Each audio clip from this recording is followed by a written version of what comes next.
പക്ഷെ ഞങ്ങൾക്ക് ഒരു ഐഡിയ ഇല്ലായിരുന്നു. അവർ തന്നെ നമ്മൾ ജസ്റ്റ് സാരി കൊടുത്തിട്ട് പോയി. അവർ തന്നെയാണ് അത് കൊണ്ടുപോയി അതിന്റെ ഫാബ്രിക് എടുക്കുന്നതിലും. പിന്നെ എനിക്ക് ഏറ്റവും ഇഷ്ടം അവർ ഫുൾ ആയിട്ട് ഇങ്ങനെ ഡ്രോ ചെയ്ത് നമ്മൾ കാണിക്കും എങ്ങനെ ഈ രീതിയിൽ ചെയ്യാൻ പറ്റും.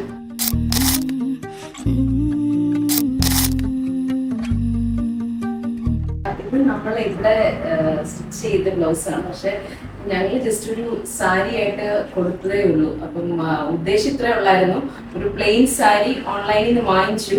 കൂടുതലൊന്നും അറിയത്തില്ലായിരുന്നു എങ്ങനെ ഏത് കളർ ബ്ലൗസ് വേണമെന്നോ അല്ലാതെ എങ്ങനത്തെ രീതി ചെയ്യണമെന്നോ. മോൾ ആദ്യമായിട്ട് ഫെയർവെല്ലിന് വെയർ ചെയ്യുന്നൊരു സാരിയാണ്.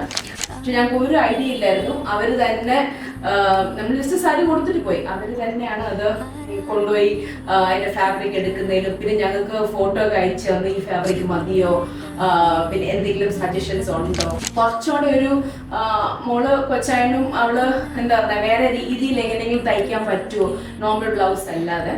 അപ്പം മാം തന്നെയാണ് അത് സജസ്റ്റ് ചെയ്ത് നമുക്ക് ഇതുപോലെ കൊടുക്കാം. ഇപ്പം കസ്റ്റമേഴ്സ് എസ്പെഷ്യലി എൻ്റെ കാര്യത്തിൽ എനിക്കൊരു നല്ലൊരു എക്സ്പീരിയൻസ് ആയിരുന്നു. മൊത്തത്തിൽ മോക്കും ഇഷ്ടപ്പെട്ടു, ഫുള്ളും അവളെയും കൺവിൻസ് ചെയ്ത് ഇച്ചിരി പാടുപെട്ടു. പക്ഷെ അവള് ഒത്തിരി അവർക്കും ഇഷ്ടപ്പെട്ടു. അപ്പം എനിക്ക് ഓവറോൾ ആയിട്ട് നല്ലൊരു എക്സ്പീരിയൻസ് ആയിരുന്നു.